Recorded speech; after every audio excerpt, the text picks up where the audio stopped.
जय Hind everyone, welcome to my YouTube channel. मैं आपको class 10th ICSE RS Agarwal का मैथ करा रहा हूँ डियर स्टूडेंट्स। ठीक है। मैंने आपको इसमें चैप्टर नंबर 16 स्टार्ट कर रखा है, सिमिलैरिटी ऑफ ट्रायंगल्स। ठीक है, एक्सरसाइज 16 ये करवा रहा हूँ। 4th तक क्वेश्चन करा दिए, इंट्रोडक्शन भी करवा दिया।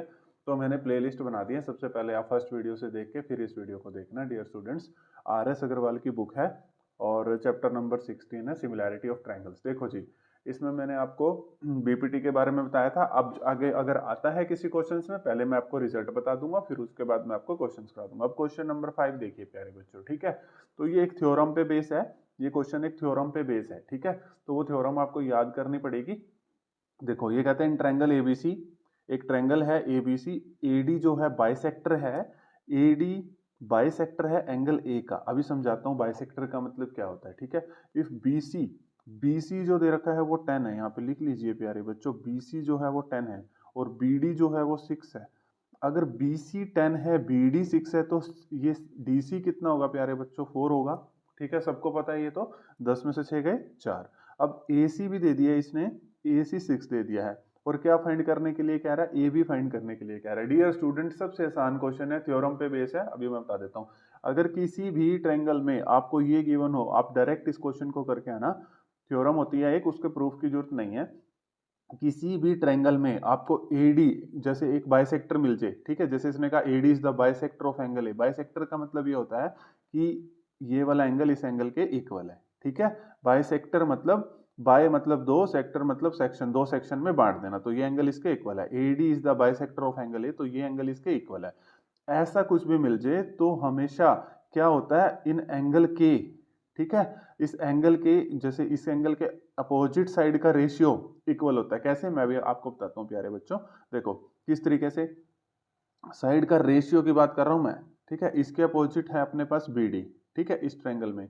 ठीक है, समझ रहे हो? बीडी और बीडी और इसके बीडी डिवाइड बाय सीडी या फिर डीसी कह लो, और इज इक्वल टू, ठीक है, इज इक्वल टू में साइड का रेशियो। अब इस ये वाली ट्रायंगल मतलब इसके अपोजिट एंगल हो गए ये वाली साइड। और अब ये बीडी के साथ देखो, इस ट्रायंगल में बीडी के साथ कौन सी साइड है? ए बी, तो ऊपर ए बी रखेंगे। इस चीज का ध्यान रखना, रट्टा नहीं मारना। अब सीडी के साथ कौन सी साइड है? ए सी। ठीक है, तो जब ये एडी बाइसेक्टर होता है ट्रायंगल में, तब हम ये चीज लिख सकते हैं बाय यूजिंग थ्योरम। थ्योरम है ये। ठीक है, समझ गए? तो बीडी बाय सीडी, और ऐसे इस ट्रायंगल के साथ जो साइड बनी हुई है, इस ट्रायंगल के साइड ए बी, तो बीडी के सामने एडी, ए बी, और सीडी के सामने ए सी। ठीक है, किसी को कोई दिक्कत? अब देखो, वैल्यू पुट कर तो कुछ नहीं करना। बीडी की वैल्यू कितनी है? 6। इजी क्वेश्चन था ये। ठीक है, और सीडी की वैल्यू है 4, और ए बी तो फाइंड करना है हमने। ठीक है, ए बी तो फाइंड करना है। ठीक है, और ए सी की वैल्यू देखो कितनी है? ए सी की वैल्यू कितनी है? 6। ठीक है, अब यहाँ से ए बी फाइंड कर लेंगे। ये 6 ऊपर चला जाएगा, 6 इंटू 6 डिवाइड बाई 4। ठीक है, दो तिया 6, दो दूनी 4, और दो तिया 6, 3 3 द 9, तो 9 आ गया। A B is equal to 9, आप कह सकते हो 9 सेंटीमीटर। ठीक है, ये क्वेश्चन तो यहीं खत्म हो गया, कुछ भी नहीं था इसमें। ये थ्योरम होती है कि जब ए डी बाइसेक्टर हो तो अपोजिट साइड्स का जो रेशियो होता है वो इक्वल होता है। जैसे B D upon C D, और साइड का रेशियो की बात कर रहा हूं मैं। ठीक है, तो क्वेश्चन नंबर 5 भी डन हो गया। अब क्वेश्चन नंबर 6 देखिए बच्चों। ये आप जो जिन बच्चों के पास पुरानी बुक है उनको ये क्वेश्चन नहीं मिलेगा भाई बुक में। ठीक है, जिन्होंने अभी लेटेस्ट बुक परचेज करी है, ठीक है, तो उनको तो ये मिल जाएगा क्वेश्चन। और ये 2023 का आया हुआ क्वेश्चन है। बहुत ही प्यारा क्वेश्चन है ये। ठीक है, बहुत ही बढ़िया क्वेश्चन मैं इसको कहूंगा, 2023 का है। मैं फिर बता देता हूँ, पुराने स्टूडेंट्स को ये क्वेश्चन नहीं मतलब पुरानी बुक वाले स्टूडेंट्स को, पुराने स्टूडेंट्स तो नहीं, पुरानी बुक वाले स्टूडेंट्स को ये क्वेश्चन नहीं मिलेगा, नई बुक में ये क्वेश्चन। ठीक है, तो देखिए ध्यान से देखना। सिमिलैरिटी वाली मैंने सारी चीजें बता रखी है आपको, यहाँ भी बताऊंगा। पर इंट्रोडक्शन क्लास देख लोगे तो फिर आपके लिए थोड़ा ज्यादा बेटर हो जाती हैं चीजें। ठीक है, अब देखो इन द गिवन फिगर, ये हमें फिगर दे रखी है। ठीक है, ये कह रहा है in the given figure A C, ये ए सी पैरेलल है डीई के, और डीई पैरेलल है बीएफ, यानी कि तीनों लाइन आपस में पैरेलल है। ए सी पैरेलल है डीई के, और डीई पैरेलल है बीएफ के। ठीक है बच्चों, और ए सी की वैल्यू दे रखी है 24, ईजी की दे रखी है ईजी, ईजी की वैल्यू 8 सेंटीमीटर, जीबी की 16 सेंटीमीटर, बीएफ की 30 सेंटीमीटर। अब देखो इसमें 3 पार्ट प्रूव करने हैं, 2 पार्ट मैं कर दूंगा, 1 पार्ट आपको होमवर्क के लिए दूंगा। आप भी थोड़ा अपना माइंड लगाइए भाई। ठीक है, आप भी थोड़ा सा माइंड लगाना, मैं 2 पार्ट करवा देता हूँ इसके। देखिए बच्चों, क्या करना है पहले पार्ट में, ये कहता है प्रूव करना है। देखो जब भी सिमिलर प्रूव करना है ना, आप 3 तरीके से कर सकते हो, डबल ए से, और सास साइड एंगल साइड से, triple S side side side से, ठीक है। तो देखो, तो हमने ट्रायंगल ले ली, इनको सिमिलर प्रूव करना है, ठीक है। ये सिमिलर का साइन होता है, जीईडी ट्रायंगल ली, और ट्रायंगल मैंने ली जीबीएफ, ठीक है। बहुत ईजी है, ध्यान से देखना, इन दोनों ट्रायंगल को सिमिलर प्रूव करना है। देखो फटाफट, जीईडी और जीबीएफ, जीबीएफ, ठीक है, ये वाली ट्रायंगल और ये वाली ट्रायंगल, ठीक है। इन दोनों ट्रायंगल को आपस में सिमिलर प्रूव करना है। यार बहुत आसान, या तो ट्रिपल ए से कर दो या डबल ए से। ट्रिपल ए से, डबल ए से ही कर दो, ट्रिपल ए से जरूरत नहीं होती आपको, ठीक है। तीसरा एंगल अपने आप इक्वल हो जाता है, वो अपने आप देखेंगे। आप डबल ए से इसको सिमिलर प्रूव कर सकते हो। देखो कैसे बच्चों, अब ये 2 ट्रायंगल करनी है ना, ये तो साफ एंगल चमक गया भाई, बिल्कुल साफ तरीके से चमक गया कि ये वाला एंगल, इसको मैं 1 मान लेता हूँ, इसको 1, इसको 2, लिखने में आसानी हो जाएगी, नहीं तो फिर ऐसे लिखना पड़ेगा EZD, है ना। तो एंगल 1 किसके इक्वल, एंगल 2 के। क्यों, वर्टिकली अपोजिट एंगल क्या होते हैं, ये वर्टिकली अपोजिट एंगल आपस में इक्वल होते हैं। V डॉट ए आप पूरा लिख देना, वर्टिकली अपोजिट एंगल। लो जी, एक एंगल और मिल जाए तो बात बन जाए। अब ये लाइन इसके पैरेलल है, तो ये ट्रांसवर्सल लाइन होगी, तो ये वाला एंगल इसके एंगल के इक्वल होगा, बिल्कुल। इसको 3 मान लो, इसको 4 मान लो, उसको लिखने से बच जाओगे आप ऐसे, ये चीज लिखने से, GEFB ये चीज। तो एंगल 3 किसके इक्वल है, एंगल 4 के। तो क्या रीजन लिखोगे, अल्टरनेट इंटीरियर एंगल, आप पूरा लिखना, alternate interior angle. Alternate interior आपको पता है ना, 2 पैरेलल लाइन होती है, ऐसे ट्रांसवर्सल लाइन जाती है, तो ये वाला एंगल, ये अल्टरनेट इंटीरियर एंगल होते हैं। यही कंसेप्ट मैंने यहाँ लगाया प्यारे बच्चों, ठीक है। अल्टरनेट इंटीरियर एंगल क्या होते हैं, आपस में इक्वल होते हैं, ठीक है। अब आप ये भी कह सकते हो ये इसके इक्वल है, तो ट्रिपल ए से भी बता सकते हो, कोई दिक्कत नहीं, आप डबल ए से ही लिख दो बस, ठीक है। बाय डबल ए आप बिल्कुल बता सकते हो, ये वाले एंगल को 5 मान लो, इसको 6, तो ये इसके इक्वल है, ठीक है। क्यों अल्टरनेट इंटीरियर एंगल, क्योंकि ट्रांसवर्सल लाइन है, ठीक है। समझ आ गई, 2 पैरेलल लाइन के बीच में ट्रांसवर्सल लाइन है, कोई दिक्कत, तो आप डबल ए से ही बता दो। अब हम डबल ए से कह सकते हैं कि ट्रायंगल जीईडी सिमिलर है ट्रायंगल जीबीएफ के। आप ये सारे क्वेश्चंस देख लोगे ना जो पेपर आएगा, मतलब पेपर इतना हार्ड नहीं होता, अगर आप ये सारे क्वेश्चंस मतलब एक कंसेप्ट वाइज सारे पढ़ जाओगे ना, तो आप उन क्वेश्चन को बड़े आराम से कर दोगे, ठीक है। तो देखिए, जीईडी हमने बता दिया, ट्रायंगल जीईडी सिमिलर है जीएफ पे। जब भी, अब प्यारे बच्चों एक बात याद रखना, जब भी, क्या क्या कहना चाह रहा हूं मैं ये कहना चाह रहा हूं कि जब 2 ट्रायंगल सिमिलर हो जाए तो बाय सीपीएसटी, जैसे कॉन्ग्रुएंट में लिखते हैं सीपीसीटी, इसमें by CPST corresponding part of similar triangle, उनका रेशियो क्या हो जाता है, इक्वल हो जाता है। देखो कैसे, जीई बाय जीबी, ठीक है। इसमें साइड का रेशियो इक्वल होता है, उसमें कॉन्ग्रुएंट में साइड इक्वल होती हैं। क्या कह रहा था मैं बच्चों, कॉन्ग्रुएंट में साइड इक्वल होती है और सिमिलर में साइड का रेशियो इक्वल होता है, GE by GB, ED by BF और जीडी बाय जीएफ, ठीक है। ये लिख के हमने रख लिया, ठीक है। अब देखो, अब ध्यान से देखना, अब इसने क्या करा है, क्या कह रहा है, क्या फाइंड करके दिखाओ, ये कहते हैं डीई फाइंड करके दिखाओ। तो देखो यहां से आ जाएगा, जब भी आपको लेंथ पूछेगा, आप स्पेसिमेन में क्वेश्चन आया हो, इसी कंसेप्ट पे बेस्ड क्वेश्चन आया हो, इसी क्वेश्चन पे बेस्ड, ठीक है। तो अब वो कहता है थोड़ा सा अलग है बस, अब ये कहता है डीई निकालो, ठीक है। तो डीई किस तरीके से निकालोगे आप, देखो ये रहा डीई मतलब ईडी, है ना, इसकी रिक्वायरमेंट है इसकी। अब जीई हमें गिवन है, देखो प्यारे बच्चों, जीई बिल्कुल गिवन है, जीई 8 गिवन है, जीबी गिवन है बिल्कुल 16 गिवन है। अब ईडी तो हमने निकालना है, इसने कहा डीई तो फाइंड करके दिखाओ, ठीक है। और बीएफ गिवन है, हाँ जी बीएफ बिल्कुल गिवन है 30, ठीक है। अब आपको डीई फाइंड करना है, तो इसको ऊपर ले जाओ 8 इंटू 30, ठीक है, और डिवाइड बाय 16, तो इसको कट कर दो, 8 दूनी 16 और ये 15 पे कट जाएगा, ठीक है। तो डीई कितना आ गया आपके पास प्यारे बच्चों, 15 आ गया, ठीक है।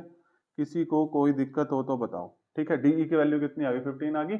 तो अब ये क्वेश्चन मैं आपके लिए होमवर्क के लिए छोड़ के जा रहा हूं, ये कहता है डीबी और एबी का रेशियो फाइंड करो। भाई आप कर दोगे, क्योंकि अगर आप कंसेप्ट सीखते आ रहे हो, मेरे से नहीं हुआ तो मेरे को बता देना, फिर मैं किसी और वीडियो में किसी क्वेश्चन में ऐड कर दूंगा इसके पार्ट को, ठीक है।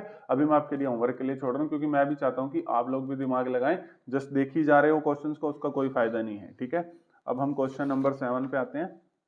देखो ये बहुत बढ़िया क्वेश्चन है ये भी, और आपको लग रहा होगा कि ये क्वेश्चन आपको थोड़ा सा हार्ड लग रहा होगा। इस क्वेश्चन की मैंने फिगर नहीं बनाई, मैं इस क्वेश्चन की फिगर बना देता हूँ प्यारे बच्चों, ठीक है। बस एक मिनट, इस क्वेश्चन की फिगर बना देते हैं। देखिए जी क्वेश्चन नंबर 7, ठीक है, बिल्कुल इजी क्वेश्चन है, ध्यान से देखना, घबराना मत। इसने कहा इन द एडजॉइनिंग फिगर, इस क्वेश्चन को करने से पहले ना प्यारे बच्चों मैं बीपीटी का आपको रिजल्ट बता देता हूँ, क्योंकि इसमें बीपीटी का रिजल्ट, दोनों बीपीटी के रिजल्ट से ये क्वेश्चन हो जाएगा। अब देखो पहले मैं आपको बीपीटी का रिजल्ट बता देता हूँ इस क्वेश्चन को करने से पहले, माय डियर स्टूडेंट्स को, ठीक है। हमें ट्रायंगल दे रखी है ए बी सी। बीपीटी क्या कहती है, एक ट्रायंगल में हमने एक लाइन ड्रॉ करी डीई, ये हमने डीई ड्रॉ करी बीसी के पैरेलल, ठीक है। अगर डीई पैरेलल है बीसी के, मैंने इसमें प्रूफ बता दिया था, तो क्या होगा, AD by DB, AD by DB किसके इक्वल होगा, एई बाई, ठीक है, किसके इक्वल होगा, एई बाई ईसी के। एक रिजल्ट तो ये होता है, आप दोनों रिजल्ट लिख लेना पेपर में अब क्वेश्चन करने से पहले, ठीक है, कोई भी क्वेश्चन आए। दूसरा होता है एडी बाई डीबी की जगह एडी बाई बड़े वाली ट्रायंगल पूरी ए बी इक्वल टू, फिर ए बाई पूरी बड़ी ट्रायंगल ए सी, ठीक है। समझ आ गया, ये दो रिजल्ट होते हैं। अब इस क्वेश्चन में देखो दोनों रिजल्ट यूज होंगे, आपके दोनों रिजल्ट्स, और ये बीपीटी का कंसेप्ट और भी अच्छे से हो जाएगा। ये बीपीटी थ्योरम है, ठीक है, बेसिक प्रोपोर्शनैलिटी थ्योरम, ठीक है, बीपीटी, इसकी फुल फॉर्म बता दी मैंने आपको। देखो अब ये क्वेश्चन क्या कहता है, ध्यान से देखना प्यारे बच्चों। ये कहता है इन द एडजॉइनिंग फिगर, जो ए बी सी डी है ये पैरेललोग्राम है। देखो ये A B C D parallelogram है, इसका मतलब पता है क्या है, पैरेललोग्राम का मतलब है ये साइड इसके पैरेलल है, पैरेलल मतलब इक्वल, ये साइड इसके पैरेलल है, यही पैरेललोग्राम का मीनिंग होता है, ठीक है। ये साइड इसके पैरेलल है, ये side opposite sides parallel, parallelogram का मतलब ये होता है, ठीक है। अब इसने कहा P is a point on side, ये सारी इंग्लिश लिख रखी है कि P एक पॉइंट है, उसको प्रोड्यूस्ड कर दिया L तक, मतलब फिर B को प्रोड्यूस कर दिया L तक, ये सारी ये चीजें लिख रखी हैं, ठीक है, ये कोई बड़ी बात नहीं है। तो अब इस क्वेश्चन में ये कह रहा है, देखो ये कहता है P पॉइंट है, इसको प्रोड्यूस कर दिया L तक, और एक B पॉइंट है, इस लाइन को भी यहाँ तो प्रोड्यूस्ड मतलब आगे तक एक्सटेंड कर दिया, ठीक है, मैथ्स में प्रोड्यूस्ड बोलते हैं, ठीक है, वो प्रोडक्शन वाला प्रोड्यूस नहीं, मैथ में इसको लाइन को एक्सटेंड करने को प्रोड्यूस्ड बोलते हैं। अब देखो पहला पार्ट और दूसरा पार्ट यानी कि दोनों रिजल्ट लग जाएंगे, और देखना बहुत इजी क्वेश्चन है, ध्यान से देखना, ठीक है। देखो पहला पार्ट, पहले पार्ट में हमने करना है डीपी, क्या प्रूव करना है, डीपी बाई पी एल और डीसी बाई बी एल, ठीक है, ये प्रूव करना है। अब ध्यान से देखना, ये कहता है डीपी बाई पी एल और डीसी बाई बी एल। आप कहोगे यार ये कैसे लगे कि, तो बीपीटी पर ये डीसी बोल दिया यार इसने, अगर ए बी बोल देता तो देखो ये ट्रायंगल से यहां से काम खत्म हो जाता है इसका, ठीक है, क्योंकि ये पैरेलल लाइन है। मैं आपको अभी समझाता हूं, ठीक है, मेरी बात को ध्यान से देखना, ठीक है, अभी डरना मत। मैंने ट्रायंगल ले ली ये वाली, ठीक है, ये मैंने ट्रायंगल ले ली एडीएल वाली, ठीक है, एडीएल ये ट्रायंगल ले ली। अब मेरे को पता है कि ये साइड पैरेलल है, अगर यार पूरी लाइन पैरेलल है तो पीबी भी पैरेलल होगी एडी के, अगर यार बी सी एडी के पैरेलल है तो उसका हाफ पार्ट भी तो पैरेलल ही होगा। तो इस क्वेश्चन में मुझे ये पता लग गया, इस ट्रायंगल में जो पीबी पैरेलल है किसके, डीए के। अरे यार अब ट्रायंगल में ये इसके पैरेलल है तो बीपीटी लगी, बीपीटी लगी कि नहीं प्यारे बच्चों, बीपीटी लगी। तो डीपी बाई पीएल, बीपीटी क्या बोलती है जब दोनों ये लाइन इसके पैरेलल होती है, तो बीपीटी बोलती है डीपी बाई पीएल, पहला रिजल्ट तो बीपीटी का यही बोलता है, DP by P L is equal to A B by B L, ठीक है, ये कर दिया मैंने तो प्रूव। लेकिन आप कहेंगे सर आपने ये 95% क्वेश्चन कर दिया हमने, लेकिन हम तो ये प्रूव कर दिया, लेकिन हमें क्या प्रूव करना था, डीपी बाई पी एल और डीसी बाई बी एल। देखो DP by P L prove कर दिया, ये डीसी की जगह ए बी आ गया, और बी एल ऐसे कैसे, अगर डीसी ए बी की जगह डीसी आ जाए तो क्वेश्चन खत्म। तो देखो सोचो एक बार, सोचने का समय देता हूं मैं आपको। देखो ए बी किसके इक्वल है, ए बी डी सी के इक्वल है, क्यों फटाफट बताओ, क्योंकि यार A B C D parallelogram था, ठीक है, A B C D parallelogram था तो ये दोनों साइड आपस में इक्वल होंगी, पैरेलल मतलब इक्वल, तो ए बी डी सी के इक्वल है। अब मैं ए बी की जगह यहाँ डी सी पुट कर दूंगा, DP by P L is equal to D C by B L, यही प्रूव करना था। कितना इजी क्वेश्चन था, हेंस प्रूव दैट, लेकिन लॉजिकल क्वेश्चन था, ठीक है। तो बीपीटी का ये वाला रिजल्ट हमने यूज कर लिया। देखना अगले क्वेश्चन में बीपीटी का ये वाला रिजल्ट यूज हो जाएगा, ठीक है, या जैसे छोटी ट्रायंगल जैसे डीपी बाई पीएल था तो डीपी बाई डीएल, ठीक है, इस तरीके से यूज हो जाएगा। देखो ये इन्होंने यूज कर भी रखा है। तो दूसरे पार्ट में हमने, देखो दूसरे पार्ट में हमने प्रूव करना है D L by D P is equal to A L by D C. ठीक है, घबराना नहीं है बिल्कुल भी प्यारे बच्चों। इसी ट्रायंगल में हम अब वो लगा देंगे, इसी ट्रायंगल में एडीएल में, इसको ये रिजल्ट है ना, इसको रिजल्ट को भी ऐसे ही रखो, ये हमने प्रूव करना है। तो इसी ट्रायंगल में हम बीपीटी लगा देंगे। यहाँ पे पेपर में लिख लेना बीपीटी का यूज किया है, ठीक है, बाय यूजिंग बीपीटी। ठीक है, बता देना भाई उसको, वो कहेगा पता नहीं कैसे करके चला गया क्वेश्चन को, D L by D P A L by D C. तो हमने वही ट्रायंगल ले लिया हमने, अपने प्यारी ट्रायंगल ए डी एल। ठीक है, अब वही बीपीटी का दूसरा रिजल्ट यूज करेंगे, डीपी बाई पी एल नहीं प्यारे बच्चों, डीपी बाई डी एल। देखो हमें इसमें पता है कि पीबी पैरेलल है एडी के। ठीक है, तो हम रिजल्ट कौन सा करेंगे, डीपी बाई पी एल नहीं, दूसरा result DP by D L, DP by D L. ऐसे ही यहां पर A B by B L नहीं, A B by A L, A B by A L. ठीक है, अब देखो आप कहोगे सर यहां तो डीएल ऊपर है, यहां डीएल नीचे, आप इसका रेसिप्रोकल कर दो, डीएल बाई डीपी और A L by A B. ठीक है, इसका उठा के रेसिप्रोकल कर दो। यहां पर मैंने क्या कर दिया, रेसिप्रोकल। क्यों करा, रटना नहीं है किसी भी स्टेप को, क्योंकि डीपी यहां पे नीचे लिखा हुआ था तो मैंने इसको उठा के रेसिप्रोकल कर दिया। अब देखो क्या ये इक्वल आ गया है sir, D L by D P, हाँ जी सर बिल्कुल। ए एल बाई, सर ये तो डी सी है ए बी है, अरे यार खुद बता दोगे, आप बहुत अच्छे बच्चे हो। Sir ji D C A B के इक्वल है, क्यों, क्योंकि पैरेललोग्राम है ए बी सी डी। ठीक है, A B C D parallelogram. ठीक है, अब देखिए अब आप डी सी ए बी के इक्वल है, तो अब आप क्या करेंगे इस क्वेश्चन में, जो ए बी की जगह क्या रख देंगे, डीसी की रिक्वायरमेंट है ना, तो डीसी रख देंगे। तो D L by D P is equal to A L by A B की जगह क्या रख देंगे प्यारे बच्चों, डी सी। तो ये वाला पार्ट हमने प्रूव करना था, तो हैंस प्रूव दैट। ठीक है, सारे क्वेश्चन इजी हैं। तो इस क्वेश्चन में हम आपको तीन ही क्वेश्चन कराते, इस वीडियो में तीन ही क्वेश्चन कराता हूँ। ठीक है, तीन तीन चार चार क्वेश्चन करके करोगे ना तो ज्यादा अच्छा बेटर रह जाएगा। ठीक है, जब मैं प्लेलिस्ट बना दूंगा, जब आपने देखना होगा एकदम से सारी वीडियोस, अगर रिवीजन भी करनी होगी बाद में स्पीड पे चला लेना और फटाफट सारे कंसेप्ट रिवाइज हो जाएंगे। ठीक है, वैसे तो आप अगर आप साथ साथ नोट्स बनाओगे वो ज़्यादा बेटर हो जाएगा। ठीक है, तो आज की वीडियो में इतना ही। Thank you everyone.